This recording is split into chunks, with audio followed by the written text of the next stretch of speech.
Salut Alice, alors je vais tenter de relever un petit défi que m'a lancé donc Flavien M pour aller en gros ranker toute sa collection, donc il y a une série de youtubeurs qui font ça.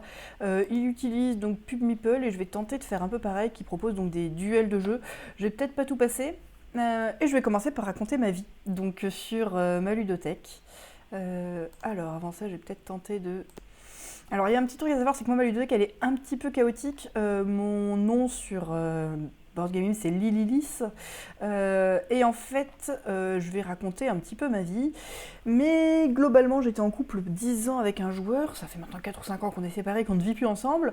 Et on avait beaucoup de jeux en commun, on les a plus ou moins séparés en fonction des affinités et surtout de la place de stockage. Je joue à beaucoup de jeux qui ne sont pas les miens.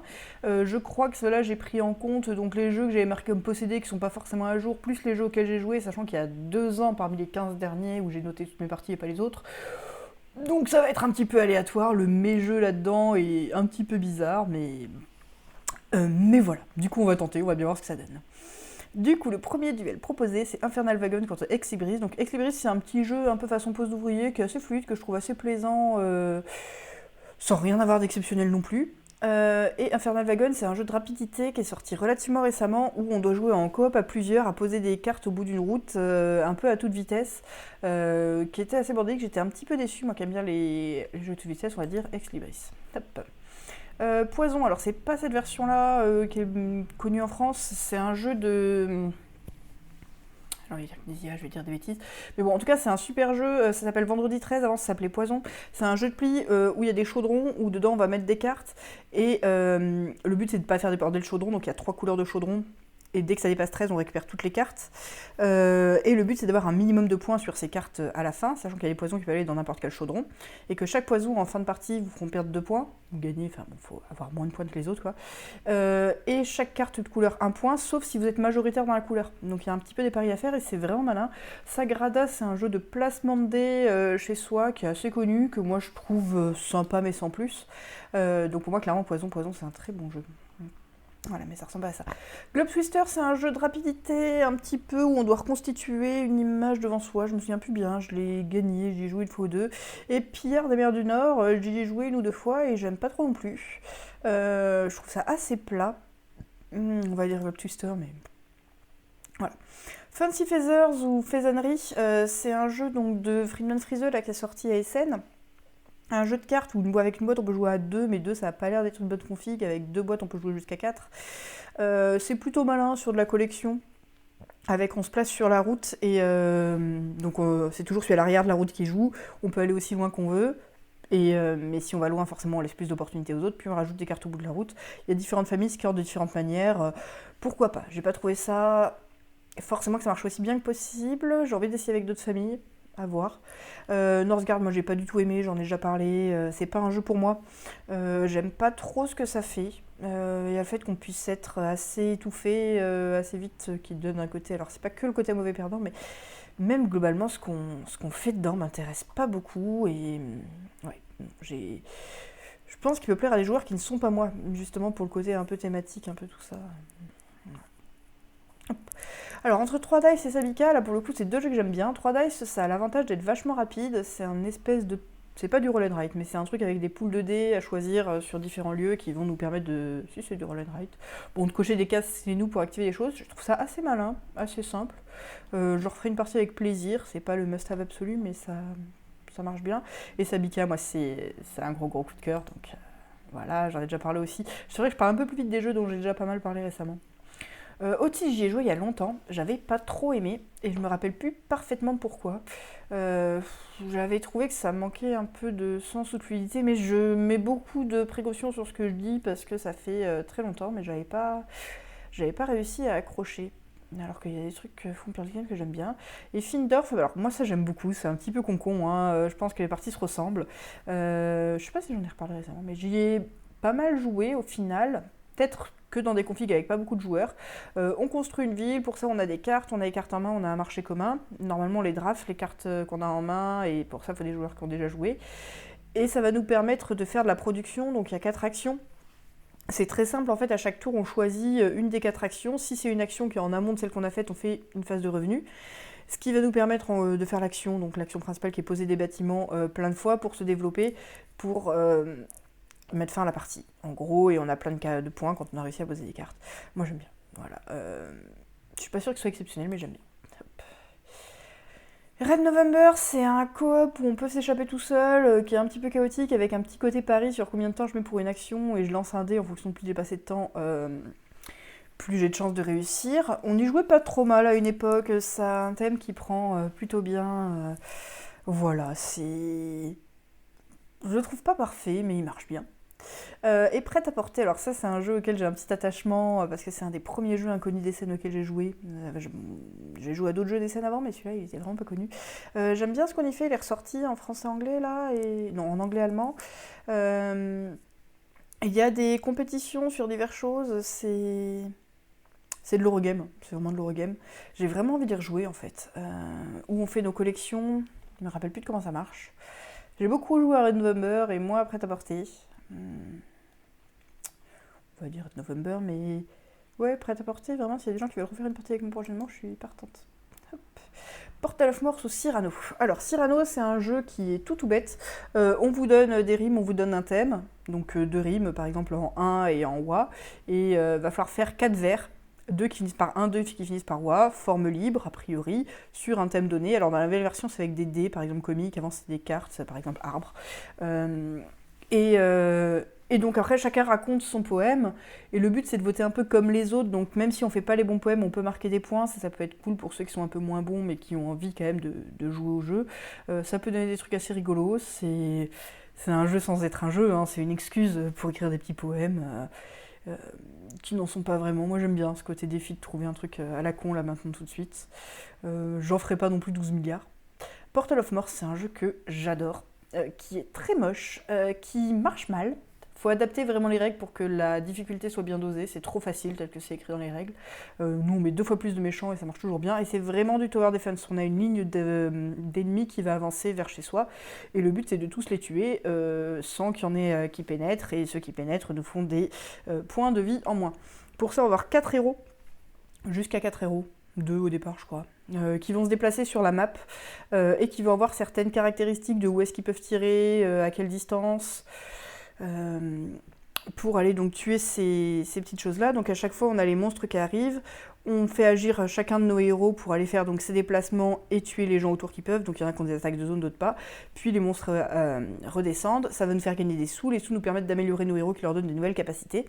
Ça marche bien, il y a une version coop, une version compétitive, donc ça marche bien. Si vous nommez ce qui marche pas, le principe est vraiment cool. C'est mal édité, je pense, honnêtement.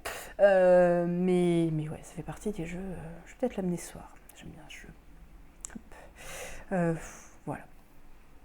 Quand on joue en compétitif, on joue vraiment dans son coin. On peut de temps en temps envoyer un petit méchant à l'autre, mais c'est. Voilà. C'est mignon. J'adore Portal of Morse. Hop, automobile ou Storycube. Alors Storycube, c'est on lance des dés, ça nous donne des symboles, on raconte une histoire à base de ces symboles. Je trouve que ça a le mérite d'exister, disons. Ça marche un peu avec les enfants, avec plein de trucs. Moi j'aime bien tous ces trucs d'imagination. Pareil, je trouve ça un petit peu lassant au bout d'un moment, mais c'est toujours drôle de trouver un truc. Automobile, c'est un Wallace que j'adore. C'est un de mes jeux préférés qui marche vraiment à 5. On y produit des voitures.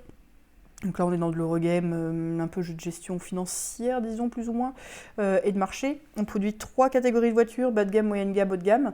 Et on va pouvoir influencer, enfin, on va avoir une information partielle sur le marché, on va essayer de déduire un peu de ce que font les autres et de comment on place nos commerciaux, quelle offre il va y avoir un peu partout. On va surproduire des voitures et les invendus vont nous faire des cubes de pertes. C'est vraiment un jeu où il faut jouer assez agressif avec de la surproduction et 5 joueurs un peu agressifs pour que ça prenne vraiment son sel. Et on a des liasses d'argent, et voilà, moi j'aime ça. Pandémie Iberia ou Principato. Alors Principato, je m'en souviens plus bien. De mémoire, c'était assez moyen, c'est un jeu moyen format, de gestion, qui avait un ou deux gros défauts, de mémoire. Voilà. Et Pandémique Iberia, c'est du Pandémique, parmi les boîtes spéciales thématiques qu'ils ont sorties. Il y avait du Pandémique Iberia. Je trouve qu'il marche assez bien. On doit développer des réseaux de chemin de fer, ce genre de choses. Et il est vraiment très sympa à découvrir. J'ai l'impression que c'est le cas de la plupart de ces boîtes. Alors moi, je les ai pas toutes jouées. J'ai pas joué à Montée des Eaux, qui a très bonne presse. Et après, il y a des variantes avec différentes maladies qui vont avoir chacune leurs caractéristiques, des patients qui se déplacent, des choses comme ça peut être assez cool. Je trouve que c'est très très chouette à découvrir, à comprendre les ressorts de comment faire pour s'en sortir. Et qu'une fois qu'on a un peu compris qu'est-ce qui faisait que dans cette version, on allait réussir à s'en sortir, on joue toujours pareil. Pour moi, le pandémique de base a vraiment ce truc très très plaisant que, une fois qu'on a compris comment faire pour trouver les remèdes dans le temps imparti, selon comment ça tourne, il ne va pas forcément y avoir les mêmes urgences, il va y avoir plus d'adaptabilité à avoir que dans les versions spéciales d'après moi. Mais je l'aime bien quand même. Voilà. Pax Transhumanity ou Brass Lancashire. Alors Brass, c'est génial. Tout le monde en parle tout le temps. Je pense que tout le monde sait ce qu'est Brass. Moi, j'ai l'ancien Brass avec la carte marron, que j'aime bien. C'est très bien, c'est de la gestion. J'ai pas aimé ma première partie de Brass, mais c'est vraiment que c'est dans des très mauvaises conditions. Pax Transhumanity, j'aime bien, c'est moins connu, beaucoup moins connu, je pense. On va essayer de développer donc du transhumanisme, différentes découvertes. C'est un jeu avec une mécanique très très bizarre, et ce qui est bizarre dedans, c'est de comprendre comment gagner. On va créer des entreprises à divers endroits que les autres vont pouvoir exploiter dans le but de récupérer des savoirs. On a du lobbying, on a vraiment des manières de jouer un peu différentes, une manière de stocker notre argent qui est emprunté à Pax Renaissance, si je me plante pas. C'est malin, j'ai envie d'y rejouer. Ça demande à être un peu trop maîtrisé pour pouvoir vraiment en profiter, ce qui fait que, comme c'est un peu tricky les premières parties, on voit pas où on va et on n'y joue pas assez pour vraiment voir où on va. Et j'ai l'impression qu'une fois qu'on a bien compris les règles, le principal intérêt qui est de réussir à s'y frotter a un peu disparu, même si c'est pas tout à fait vrai. Bon, Brass, c'est bien. Arctic Scavenger et Salvation Road. Alors, Arctic Scavenger, c'est du deck building avec une partie un petit peu compétitive des malheurs qui vont arriver plus ou moins chez les autres, je me rappelle plus bien, mais il y a une phase au début, je crois qu'on peut envoyer des trucs chez les autres, je sais plus, des raids, des machins comme ça, et il y a un principe de rivière de cartes, je m'en souviens plus bien, ça m'a pas marqué, et Salvation Road non plus, ça m'a pas marqué. Le but c'est d'arriver à Salvation, pour ça on a une route sur laquelle on va avoir des ressources. C'est pareil, c'est pas du coop, mais il y a des intérêts en commun. Je vais dire Salvation Road parce que j'ai plus envie de rejouer qu'Arctic Scavenger, peut-être parce que j'en ai fait qu'une partie alors que l'autre j'en avais fait plusieurs. Je suis fan d'aucun des deux. Barrage et Galenus. Galenus, j'ai très envie de refaire des vidéos dessus. Donc une vidéo règles, une vidéo d'avis, tout ça un peu poussé. J'aime vraiment bien la thématique. On est dans Rome. On incarne des médecins héritiers de Galenus et on va devoir donc partager nos connaissances et soigner des patients. On a le serment d'Hippocrate qui nous y oblige.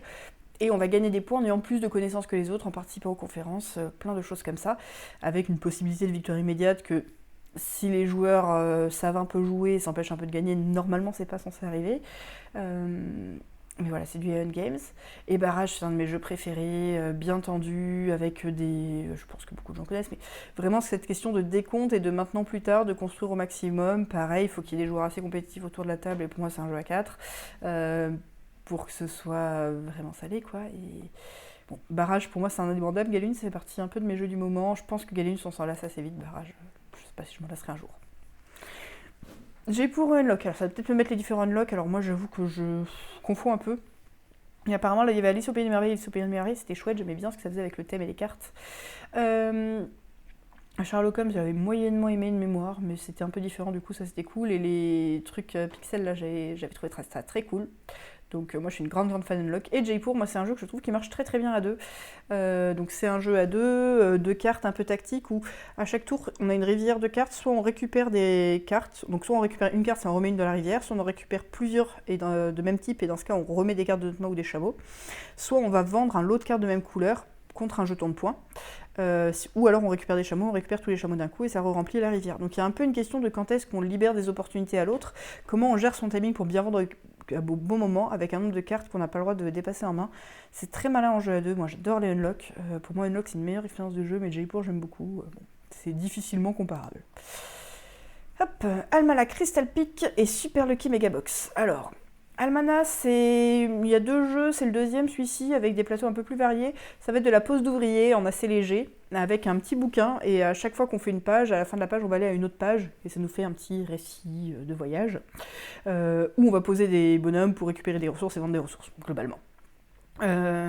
Il y a des petites rencontres, des trucs qui marchent plutôt bien, je trouve ça très mignon. En fait, c'est mignon. Almana, c'est mignon, ça me donne envie. Et chaque fois, c'est de la pose d'ouvrier avec une petite règle un petit peu spéciale. Je trouve vraiment, quitte à en avoir un, mieux vaut avoir celui-ci que le premier. Donc le premier, c'est la boîte rouge, le deuxième, c'est la boîte verte. Avec des règles de placement qui sont plus malines, plus rigolotes, plus originales que dans le premier où c'était un peu tout le temps pareil.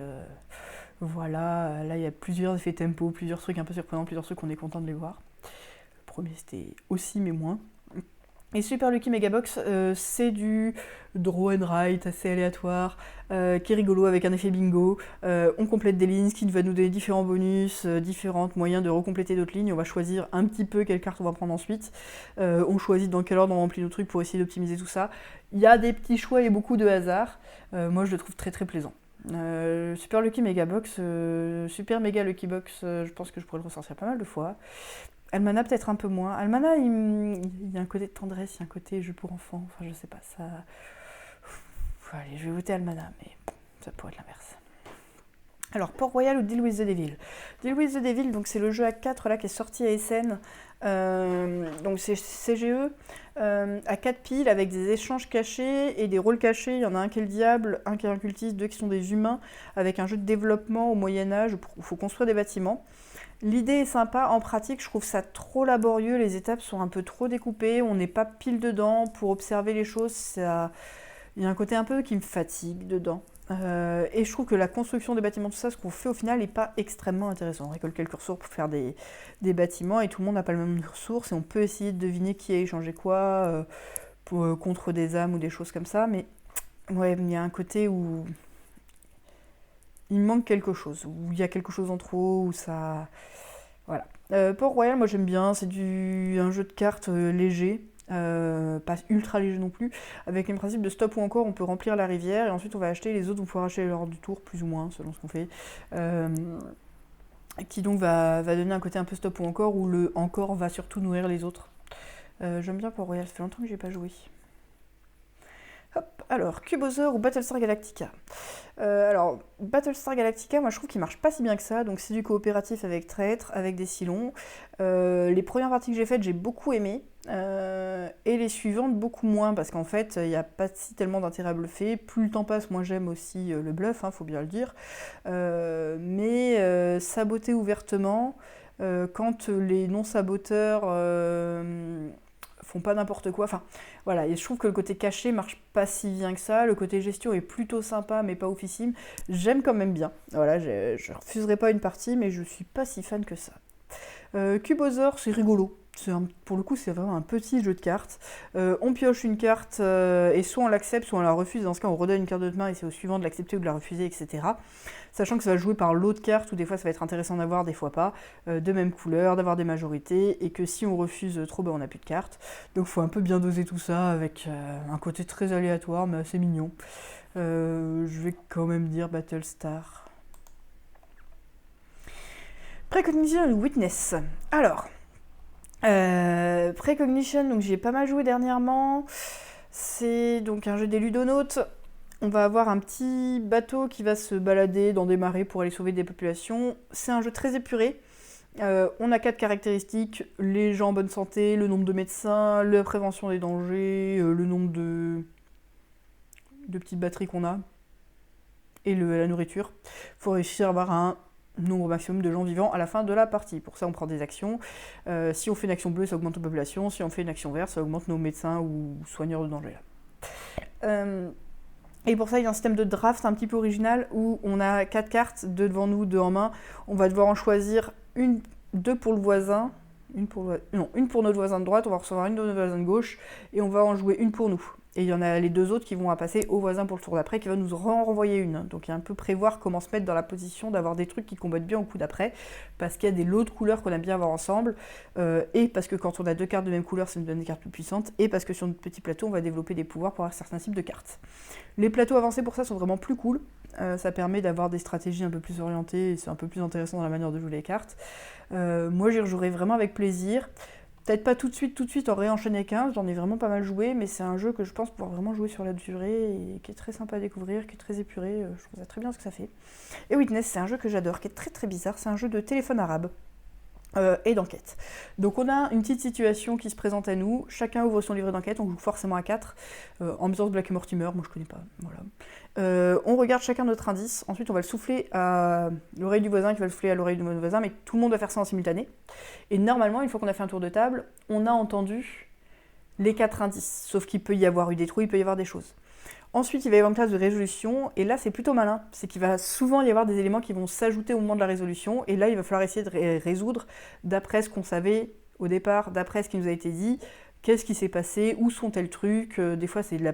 Il y a vraiment différents types d'épreuves, des fois, c'est de la description d'image, des fois, c'est vraiment de la déduction logique, voilà, donc il y a...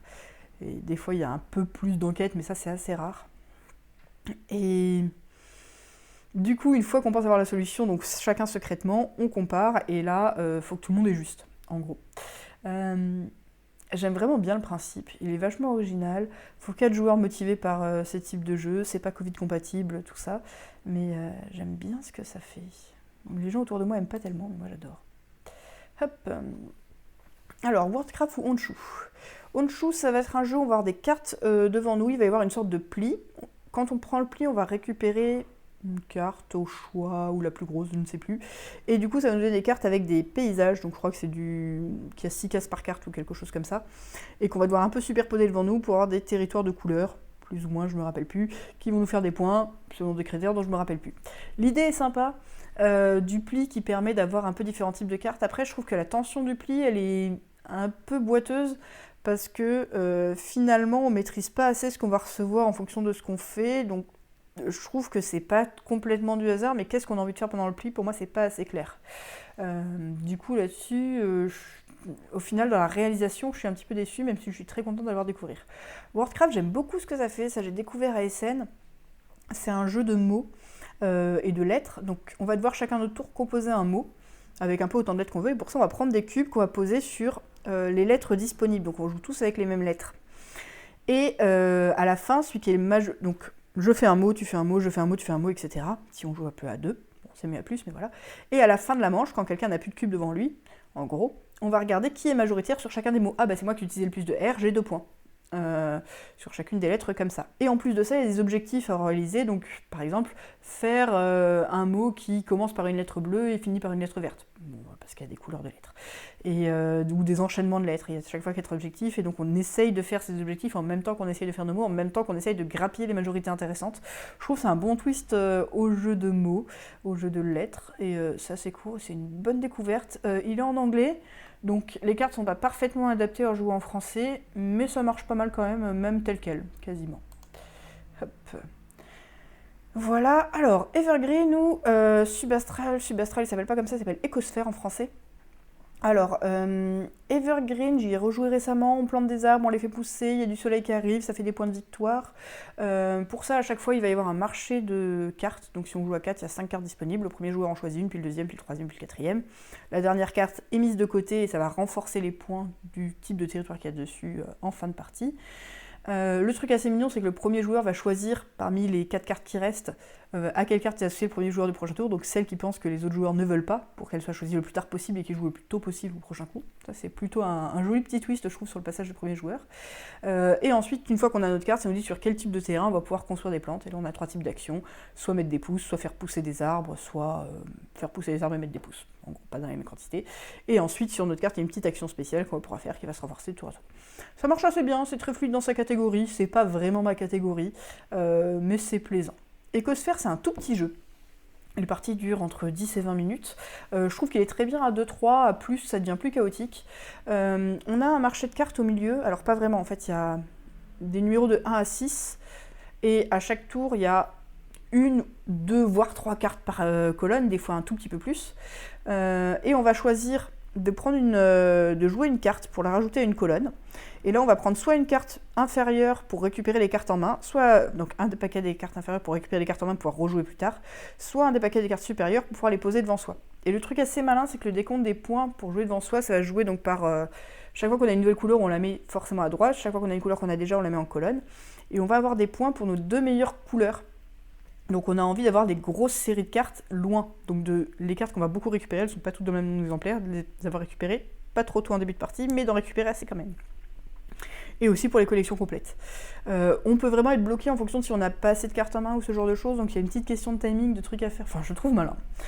Et dans son format, pour un format un quart d'heure, je trouve ça vraiment bien.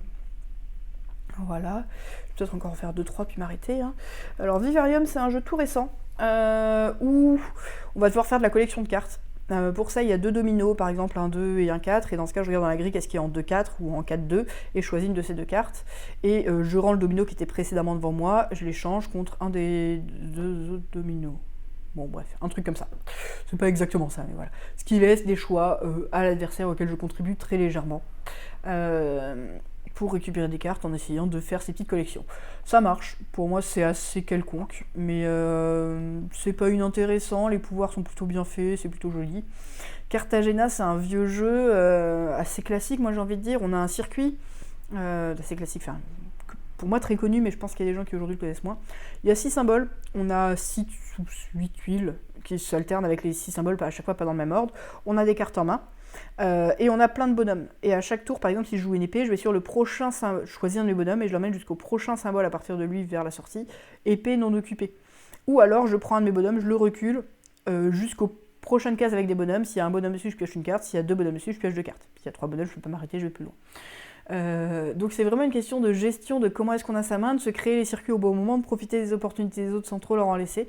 Et moi j'aime vraiment beaucoup en fait. Je trouve ça malin et c'est tout bête et voilà. Séquence, j'ai testé ça en festival à Orléans, là c'est un jeu assez vieux je crois, j'ai pas trouvé ça bon, voilà très honnêtement c'est un jeu de pioche et de chance. Anabi et Kebana, donc il y a Anabi qui a été réédité plein de fois, c'est le coop où on regarde pas nos cartes, voilà c'est... Donc l'adversaire, c'est du coopératif, donc nos compagnons savent, nos coéquipiers savent quelles cartes on a et pas les autres. On va tenter de donner des indices sur les cartes pour leur dire quelles cartes jouer de leurs mains sans qu'ils se plantent. Donc il y a un peu des codes qui se mettent en place au fur et à mesure. J'aime beaucoup. Après, pour moi, quand ça devient trop codifié, quand on commence à bien jouer, ça demande beaucoup de concentration. Et là, j'aime moins parce que pour moi, c'est trop dans la précision. Un peu comme le Bridge au tout, mais clairement, c'est très bien. Voilà. J'ai probablement m'arrêter après ça. Donc Die Stoffer Dynasty, c'est de l'Eurogame, pas très connu. Pour moi, il est très froid. Je me souviens plus bien comment ça marche, mais on a un plateau en rond, on va pouvoir interagir sur un lieu, ça va déclencher des choses avec un truc qui tourne. Je me souviens plus bien. Il y a des questions de meeple qu'on va insérer sur certaines zones, peut-être des majorités. Il y a des trucs qui sont plutôt sympas dedans, hein. J'avais plutôt bien aimé, mais au final il est froid et j'ai pas envie de le ressortir par rapport à d'autres. Overbooking, là j'y ai joué récemment, c'est un jeu de cette année. C'est un tout petit jeu, un peu de guessing, que je trouve très malin. On a différentes auberges, on a différentes cartes, on va jouer des familles dans des auberges, et comme ça on va faire des files d'attente, et à la fin on va révéler, et seulement pour une certaine valeur ça pourra rentrer, mais pour ça on va aussi mettre des pouvoirs à gauche qui vont un peu influer là-dessus, et au dos de nos cartes ça indique petites cartes, grosses cartes, qui vont un peu dire... Donc il y a 6 cartes en tout par couleur, donc ça va dire est-ce qu'on utilise tel type de pouvoir ou plutôt tel autre type de pouvoir. Donc parmi 3, on essaye de deviner ce que veulent faire les autres, sachant qu'il y a aussi des questions de collection de cartes, donc en voyant le blason, on a quand même des indices, et ce qui se passe est plutôt fun, et on tente des trucs, et je trouve ça bien réussi. Voilà. Allez, le dernier, parce que c'est 2 jeux dont j'ai envie de parler. Olympus, ça j'ai très envie d'y rejouer, c'est bien à 5, peut-être à 4 aussi, mais c'est vraiment un jeu à 5. Je vais peut-être le prendre pour ce soir. Faut que je relise les règles, mais... On va influencer différents dieux de l'Olympe. Il y a un petit côté où donc c'est de la pose d'ouvriers et quand je choisis une action, les autres peuvent suivre, mais ça utilise un de leurs ouvriers, du coup ils ne pourront pas utiliser pour autre chose. Sauf que si on se retrouve à la fin avec plus d'options bien pour nos ouvriers, on va faire un peu des trucs un peu nazes qui nous plaisent pas plus que ça en fonction de ce qu'on menait les autres. Donc ça, le principe est vraiment bien, et ça nous permet de récupérer globalement des actions pour poser des cartes qui vont être des bâtiments, donc en fonction des ressources qu'on va récupérer, pour faire des points de victoire. En très très bref.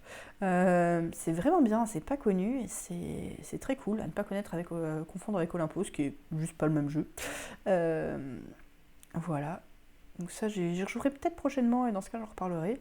Et Révolution 1828, alors ça, c'est un jeu que j'ai découvert par hasard au Weekend Feld chez Steve, qui est un jeu à 2 joueurs, qui est en fait donc un Feld, et dont j'avais jamais entendu parler et qui est plutôt malin. On va jouer... sur un plateau, différentes luttes, donc je crois qu'il y a 5 colonnes, et à chaque tour on prend un pion et on le déplace de notre côté dans une colonne, et le but c'est d'être majoritaire en gros à la fin dans différentes colonnes. Il y a quelques éléments qui vont donner des bonus, des actions spéciales, des choses. Et c'est vraiment assez tendu sur savoir comment bouger, à quel endroit, en fonction de quel moment va finir une colonne. Dit comme ça, c'est très abstrait. Ça reste un jeu assez abstrait, mais j'ai trouvé ça bien. Vraiment, donc ça, c'était une très très belle surprise. Olympus, je pense vraiment que c'est très bien. Je le confirmerai, on ira rejouer. Je vais m'arrêter là, je reprendrai une autre fois, je pense, peut-être, qui sait. Voilà, si j'ai envie. Je vais publier ça peut-être maintenant, peut-être plus tard. En tout cas, merci beaucoup pour le défi, c'est rigolo. Moi, ça m'amuse. Je pense que je parle un peu toute seule, mais ça m'amuse. Voilà, voilà. Bisous, à plus.